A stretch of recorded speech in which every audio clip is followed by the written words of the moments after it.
People of the world, what is happening? Welcome back. Thank you so much for making it this far.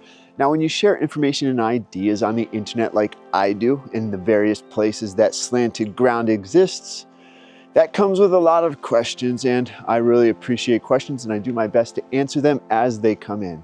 However, I get a lot of questions that are consistent, and what I like to do from time to time is capture all of those questions that I think are good questions, and I like to do my best to answer them in the form of a video. And that's what you are a part of right here, so let's do it.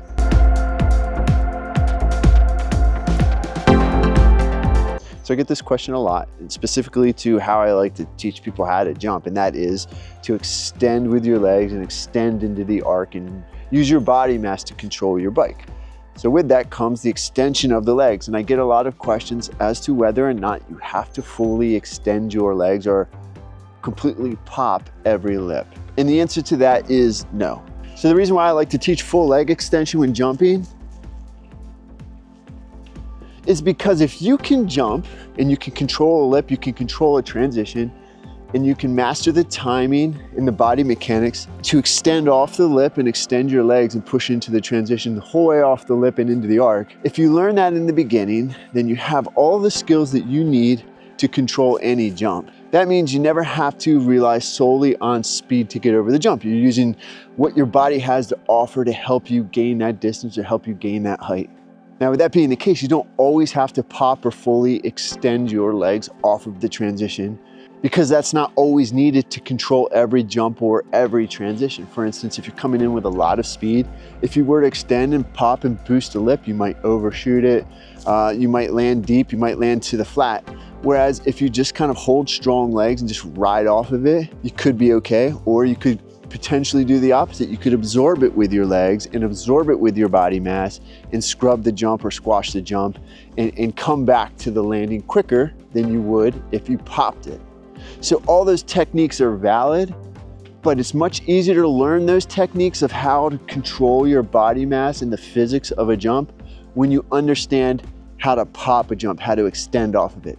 So it's way easier to learn how to control a jump when you're starting on smaller jumps than it is when you're years down the road and you can't clear a jump because you never learned those mechanics and all you do is rely on speed. I see it all over the place with beginner riders and intermediate riders.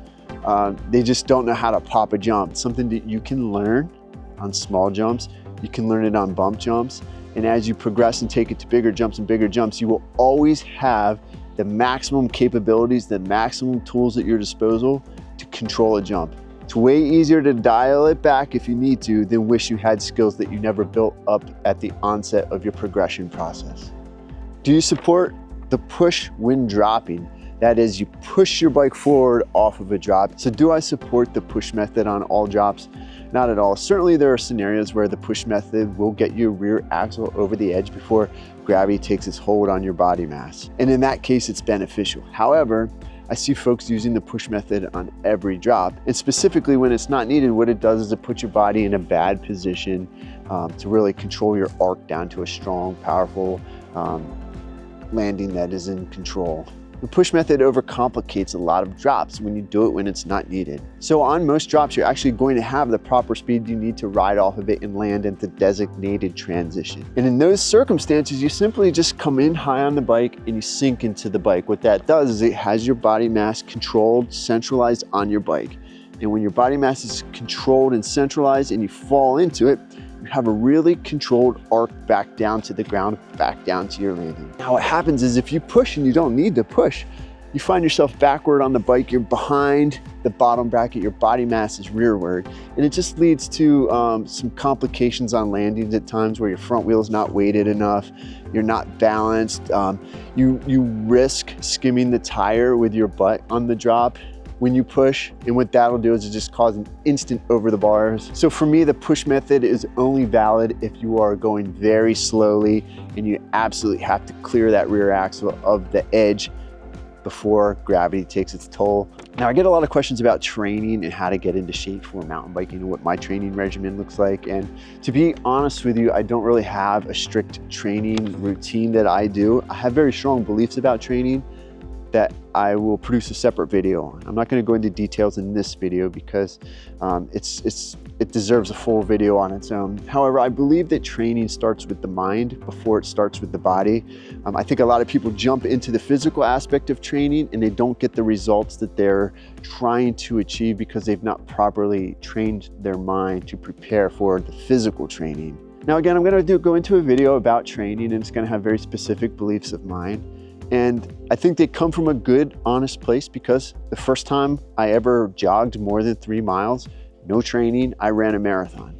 The first time I hopped on a road bike with drop bars, no training, I rode a century, I rode 100 miles. But what I've done is I've trained my mind and I've trained my body passively so they can handle these big adventures, these big challenges when I have those stupid ideas pop into my head and I commit to them. So I get all kinds of questions about manuals, and generally, they're about everything. Everybody wants to learn how to manual, and manualing is a hard skill and it's a hard one to learn, and it takes time and repetition.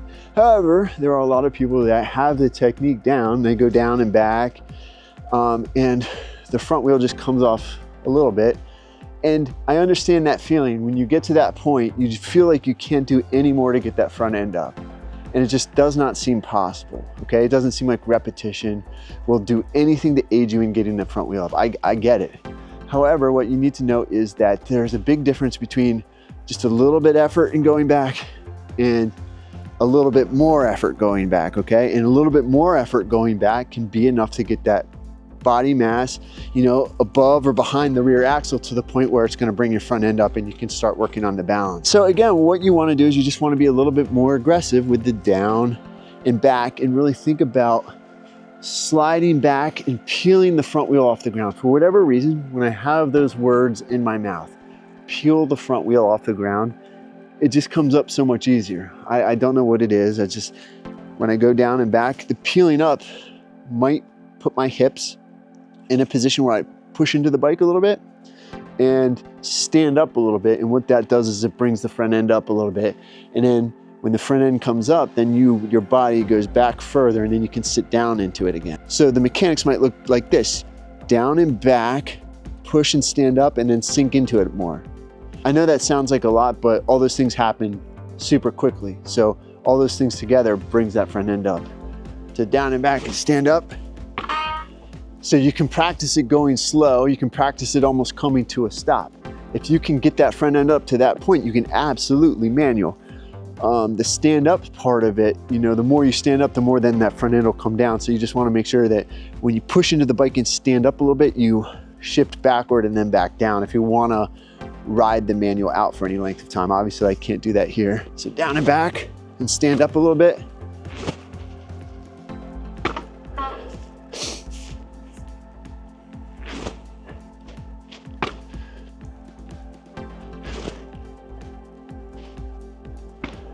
Even in this small little area that I have with no speed available, I'm working on the power and the strength and really the manipulation of my body weight to get that front end up. So once you can get it up, the faster you go, the more stability you're going to have and the easier it is going to be able to keep it up. Then it becomes just a matter of retaining that balance point. And what that's doing is just training you how to efficiently use your body mass. So I'm going super slow here, almost stopped. Had to use my brakes to keep from looping out, but you can see it's really, it's hard for me to say that it's easy because it's not easy, but once you get it and you really know how to throw that weight back, you almost just sit back into it. You almost don't even think about going into the process. You almost can kind of just be like, okay, I'm gonna put my butt back and my front wheel is gonna come up. And it really does just happen. Is it possible to keep my hands and fingers from cramping up really badly? For instance, they get the Lego fingers, the Lego hand when they're riding bike park. So if your hands are cramping up, it's likely not so much grip strength, but because you're dragging the brakes. So when you're at a bike park, like you mentioned in the question, long trails, long downhills, there's no like brakes where there are pedally sections where you can kind of relax off the brake lever. And what you're likely doing is you're just dragging the brake the whole time. Now, the human hand, the human anatomy, we're meant to grab things and put things down. So we're grabbing and putting things down, grabbing, putting things down. Very rarely are we grabbing and gripping for any length of time, obviously unless our hobbies designate that sort of thing, like rock climbing, etc. But anyway, most of us aren't rock climbers. So we're not grabbing and gripping for any extended length of time. So we have not trained for that action. So what is happening is when you're riding and you're dragging your brake, you're gripping for a long period of time. And that is likely what's causing the fatigue in your hands and causing your hands to cramp up. Now, there are a few things you can do to try to limit that. First, you can ride more. So the more you ride, the more you experience that, the more you'll build hand strength. Your body will become accustomed to grabbing and gripping for extended periods of time. However, what you could also do is you could think about this. So rather than dragging your brakes down the whole entirety of the trail, think about sections where you're going to be off the brakes, and you'll build up a bunch of speed and then get back on the brakes and then off the brakes again. What that's doing is it's more mimicking what we're doing with our hands in our everyday lifestyle, grabbing things and then putting them down and relaxing, okay? So you're grabbing your brake and you're controlling your speed, then you're letting it go and you are relaxing. The other thing you can do is think about your brake lever angles, okay? So some people like their levers low, some people like their levers high. With that being the case, there's no right or wrong answer. However, your brake lever angle could also be a cause into why your hands are cramping. So experiment with your brake lever angle. For instance, I actually like my brake levers a little bit higher, because what that does is it puts my palms down onto the bars a little bit more, and I can relax my hand because my palm has a better contact with the bars. And then when I brake, my hands can be a little bit more relaxed. So what I have found, me personally, is when my brake levers are low, I have more of a thumb and forefinger braking action. But when I bring my levers up a little bit, my palm comes up a little bit, and then it's just all my finger. So my thumb gets some relaxation. And that is less intense on the muscles and the ligaments and the tendons or whatever the hell anatomy is in my hand. What do you think the best drills are to improve overall MTB skills without needing to go to a trail? Essentially, you just want to do things that make you uncomfortable on your bike. Step outside of your comfort zone. Those can be like endos, stoppies, if you know what those are, wheelies, manuals. You know, you can work on, nose pivots. You can work on bunny hops. You can just work on just track stands. You can find a curb, ride up on the curb and see how slow you can ride on the curb and still maintain balance. So what those things do is they don't necessarily automatically translate to skills on the trail, but what they do translate to is skills for your body to learn, which will aid it in manipulating the bike, that it can then apply that manipulation to skills on the trails, okay? So you're learning things even when you don't think you're learning things. Your body is becoming accustomed to riding a bike. The more you just goof around on your bike, the more you just mess around in the driveway, and the more you do that consistently, when you go out on your trails, your bike is gonna feel like more of an extension of you. It's gonna feel like more of a part of your body. It's gonna feel less awkward. So that's what I would suggest. Just ride your bike, have fun, goof around, try things that make you uncomfortable, things that could cause you to put a foot down. And I think you'll find that what that does is, while it might not translate to direct skills on the trail, it translates to bike body control and just comfort on the bike, which has a massive impact for skills on the trail.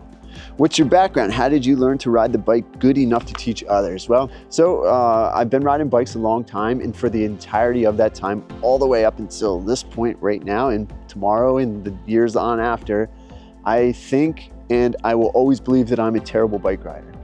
Because of that, I'm always searching for ways to improve and get better, and I'm super analytical and I'm honest with myself on what I can do better and what I am not good at. I am somebody that likes to spend time outside of their comfort zone. So when I'm uncomfortable, I am comfortable. I find comfort in being uncomfortable, and because of that, what I'm doing is I'm building up knowledge and information that I can easily digest. As far as like the teaching aspect of it, I just think that comes down to looking at all of the details, breaking them down and being able to explain them well, but also understanding your audience's perspective and how their perspective is going to be way different. So when you break those elements down and you explain them to others, you take all those different perspectives into account. So sometimes you have to overly simplify things. Sometimes you have to repeat things. Sometimes you have to be brutally honest. Sometimes you have to contradict what other people are saying. I would not provide any information or give any insight on anything that I didn't believe in 100%. How low should I be in the attack position? Oh, that's a great question. So I believe that the attack position is more of the ready position, right? So the ready position would be you're high on the bike and your chin's up, you know, your chin's over your stem, your knees are over your toes, and you're ready to hinge at the hips when you need to. A lot of people think the attack position is this all the time, and that's not the case, because the attack position can be this. You know, if you're going around a turn, it can be this, it can be this. The attack position can be many things depending on what you are attacking. But you want to think more in terms of the ready position.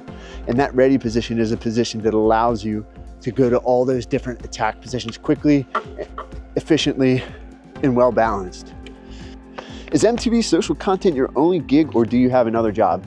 I have another job. I have a 9-to-5 career that I've been in for a long time. It's not mountain bike related, but there are some similarities between what I'm doing here and what I do there. That's important for you to know, because all the content I post on YouTube, I'm not trying to make a career out of it. I just want to post good, honest content. I'm not looking at analytics. I'm not trying to manipulate and work the algorithm to get more viewers, you know, to get more watch time, to collect more ad revenue. That's not my motivation. My motivation is just create honest content. Woo! Yo, all right, so if I did not answer your question, it wasn't because it was bad. It likely means I may make a video on it specifically because it deserves more time for an answer. Questions that I get consistently that I felt like I could answer quickly. I got a ton of awesome content coming this year. I have like 2-3 pages of just lists of things that I want to shoot and film, and lots of adventures to go on and lots of information to share. Lots of products to review. I'm going to review more products this year and all sorts of fun stuff. So be sure to hit like, be sure to hit subscribe, be sure to ask your questions below. And I appreciate all your questions. I really appreciate everybody that watches, and I can't thank you enough. So on to the next one later on.